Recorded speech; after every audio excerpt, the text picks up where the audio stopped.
दोस्तों, कानों में हेडफोन लगा लीजिए और कमरे की लाइट बंद कर दीजिए, क्योंकि आज की कहानी सुनने के बाद शायद आप आज रात सो ना पाएं। यह कहानी है उस खौफनाक सफर की जो शुरू तो हुआ था पटरी पर, लेकिन खत्म हुआ श्मशान के सन्नाटे में। तैयार हो जाइए काल एक्सप्रेस मौत का आखिरी सफर के लिए। मेरा नाम समीर है। ये बात पिछले महीने की है। मुझे अचानक एक जरूरी काम से दिल्ली से जबलपुर जाना पड़ा। रात के 12 बज रहे थे और पूरा स्टेशन खाली पड़ा था। कोहरा इतना घना था कि हाथ को हाथ नहीं सूझ रहा था। अचानक अनाउंसमेंट हुई, यात्रीगण कृपया ध्यान दें, प्लेटफॉर्म नंबर 13 पर एक स्पेशल ट्रेन आ रही है। हैरानी की बात यह थी कि उस स्टेशन पर केवल 12 प्लेटफॉर्म थे, तो फिर यह 13वां प्लेटफॉर्म कहां से आया? जैसे ही मैंने पीछे मुद्दा कर देखा, धुंध के बीच एक काली पटरी दिखाई दी जो पहले वहां नहीं थी। एक पुरानी जर्जर और खून की तरह लाल रंग की ट्रेन रेंगती हुई आकर रुकी। उस पर कोई नंबर नहीं था, बस बद्धे अक्षरों में लिखा था विनाश। मैं न जाने किस सम्मोहन में उस ट्रेन में चढ़ गया। मेरा कोच S4 था। जैसे ही मैंने अंदर कदम रखा, दरवाजे अपने आप बंद हो गए और ट्रेन एक चीख के साथ चल पड़ी। कोच के अंदर की लाइटें टिमटिमा रही थीं। अचानक मुझे सड़ने की बदबू आने लगी, जैसे बरसों से कोई लाश वहां पड़ी हो। मैंने देखा कि मेरी सीट नंबर 32 पर पहले से ही कोई बैठा था। उसने काले रंग का कंबल ओढ़ा हुआ था। साहब, यह मेरी सीट है, मैंने डरते हुए कहा। उसने कोई जवाब नहीं दिया। मैंने हिम्मत जुटाकर उसके कंधे पर हाथ रखा। जैसे ही वह मुद्दा, मेरी रूह कांप गई। उसका चेहरा आधा सड़ा हुआ था, एक आंख बाहर लटकी हुई थी और उसके जबड़े से ताजा खून टपक रहा था। वह कोई इंसान नहीं, एक चलता फिरता कंकाल था। मैं डर के मारे दूसरे कोच की तरफ भागा। तभी गलियारे में मुझे टीटी मिला। मैंने सोचा चलो कोई तो इंसान मिला, पर मेरी खुशी कुछ ही सेकंड की थी। वह टीटी अपनी वर्दी में था, लेकिन उसका सिर उसके ढड्डियज पर नहीं, बल्कि उसके हाथ में था। कटे हुए गले से फव्वारे की तरह खून निकल रहा था। उसके हाथ में पकड़ा हुआ सिर बोला, टिकट दिखाओ वरना कलेजा निकाल लूंगा। मैं पागलों की तरह भागने लगा। हर कोच में मंजर और भी भयानक होता जा रहा था। S3 में लोग अपनी ही खाल उधेड़ कर खा रहे थे। S2 में फर्श पर चारों तरफ कटे हुए हाथ पैर बिखरे थे, जो रेंग कर मेरा पैर पकड़ने की कोशिश कर रहे थे। भागते भागते मैं पेंट्री कार, खाने वाला डिब्बा में जा घुसा। वहां जो मैंने देखा, उसे देखकर मुझे उल्टियां होने लगी। वहां बड्ढे बड्ढे कद्दाहों में सब्जी नहीं, बल्कि इंसानी अंग उबाले जा रहे थे। एक विशालकाय दरिंदा जिसके हाथ में कुल्हाड़ी थी, एक मुसाफिर को मेज पर लिटाकर जिंदा काट रहा था। वह मुसाफिर चीख रहा था, तड़प रहा था, पर वह दरिंदा हंसते हुए उसके सीने से दिल बाहर निकाल रहा था। उसने मेरी तरफ देखा और अपनी कुल्हाड़ी हवा में लहराई। मैंने पूरी ताकत से ट्रेन की इमरजेंसी चेन खींची। ट्रेन रुकने के बजाय और तेज हो गई। खिड़की के बाहर देखा तो पता चला कि ट्रेन पटरी पर नहीं, बल्कि हजारों लाशों के ढेर पर चल रही थी। बाहर आसमान काला नहीं, बल्कि गहरे लाल रंग का था। तभी मुझे एहसास हुआ, यह ट्रेन जबलपुर नहीं जा रही थी, यह सीधे नरक के दरवाजे की तरफ बढ़ रही थी। अचानक खिड़की के कांच पर किसी ने बाहर से हाथ मारा। वह मेरी ही शक्ल का एक साया था, जिसके गले में फांसी का फंदा था। उसने धीरे से कहा, समीर, तुम भूल गए, कल रात तुमने खुदकुशी कर ली थी। अब तुम हमारे साथ हमेशा के लिए इस ट्रेन में रहोगे। समीर अभी भी इंजन रूम के उस आईने के सामने खड़ा था। उसकी अपनी ही लाश उसे घूर रही थी। तभी पीछे से एक भारी आवाज आई, जैसे कोई गीले मांस पर चल रहा हो। मैंने पीछे मुड़कर देखा। वही पेंट्री कार वाला विशालकाय दरिंदा खड़ा था। उसके हाथ में वही खून से सनी कुल्हाड़ी थी, लेकिन इस बार उसके चेहरे पर मुखौटा नहीं था। उसका चेहरा आधा जला हुआ था और उसकी आंखों की जगह सिर्फ अंगारे दहक रहे थे।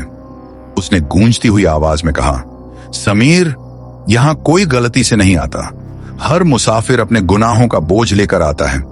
तूने अपनी जान ली, पर क्या तुझे याद है कि तूने 3 साल पहले उस रात पटरी पर क्या छोड़ा था? मेरे दिमाग में बिजली की तरह एक याद कौंधी। 3 साल पहले एक एक्सीडेंट, एक मासूम लड़की जिसे मैंने अपनी गाड़ी से टक्कर मारी थी और डर के मारे उसे वहीं तटपटा छोड़कर भाग गया था। कसाई ने अपनी कुल्हाड़ी उठाई और हवा में लहराई। अचानक ट्रेन का फर्श फटने लगा।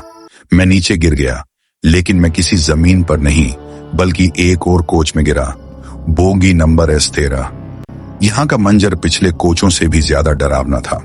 यहाँ की दीवारों पर कागज नहीं बल्कि इंसानी खाल चिपकी हुई थी। उन खालों पर खून से उन लोगों के नाम लिखे थे जो इस ट्रेन में कैद थे।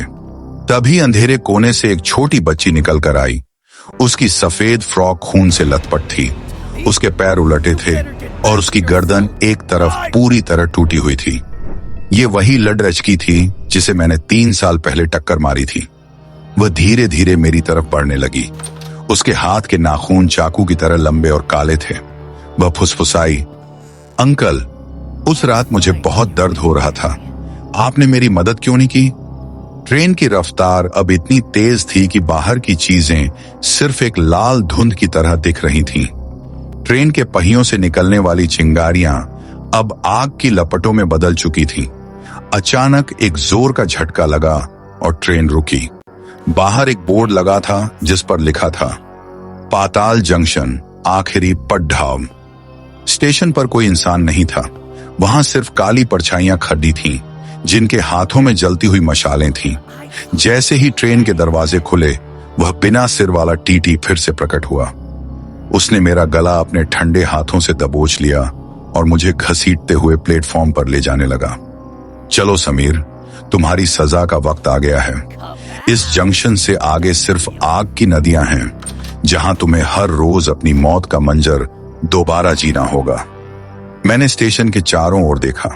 वहां हजारों लोग लोहे की गर्म जंजीरों से बंधे हुए थे। वे चीख रहे थे, अपनी रूह की भीख मांग रहे थे। टीटी मुझे एक बड्ढी सी खौलती हुई भट्टी की तरफ ले जाने लगा। तभी मुझे अपनी जेब में कुछ महसूस हुआ। वह मेरी मां का दिया हुआ एक छोटा सा रक्षा सूत्र कलावा था। जैसे ही टीटी का हाथ उस धागे से छुआ, उसके हाथ से धुआं निकलने लगा और वह दर्द से चिल्लाया। उसकी चीख इतनी भयानक थी कि पूरा स्टेशन कांप उठा। मुझे एक मौका दिखा। मैं प्लेटफॉर्म की दूसरी तरफ भागा, जहां से वह काली पटरी वापस मुड़ रही थी। पीछे से वह कसाई, वह बच्ची और वह बिना सिर वाला टीटी सब मेरे पीछे भाग रहे थे। स्टेशन की काली परछाइयां हवा में तैरती हुई मेरी तरफ झपट रही थी। मैं पटरी पर दौड़ता रहा। तभी पीछे से ट्रेन ने फिर से हॉर्न बजाया। वह ट्रेन अब मुझे कुचलने के लिए मेरे बिल्कुल करीब थी। मैंने अपनी आंखें बंद की और अंधेरे में छलांग लगा दी। मेरी आंखें खुली। मैं हॉस्पिटल के बिस्तर पर था। डॉक्टर ने कहा, समीर, तुम बहुत खुशकिस्मत हो। रेलवे ट्रैक पर गिरे हुए तुम्हें 24 घंटे हो गए थे। तुम्हारी धड़कन रुक चुकी थी, पर चमत्कारिक रूप से तुम वापस आ गए। मैं राहत की सांस ही लेने वाला था कि मेरी नजर अपने हाथ पर पड़ी। मेरे हाथ पर वही काला निशान था जहां उस बिना सिर वाले टीटी ने मुझे पकड़ा था, और मेरे कान में अभी भी वह हॉर्न गूंज रहा था। जब मैंने नर्स से पूछा कि मुझे किस प्लेटफॉर्म के पास से उठाया गया, तो उसने कांपते हुए कहा, सर, उस पुराने स्टेशन पर तो सिर्फ 12 प्लेटफॉर्म हैं, लेकिन आपको जहां से पाया गया वहां के लोग उसे प्लेटफॉर्म नंबर 13 कहते हैं। दोस्तों, क्या समीर सच में बच गया है, या यह उस काल एक्सप्रेस का कोई नया खेल है?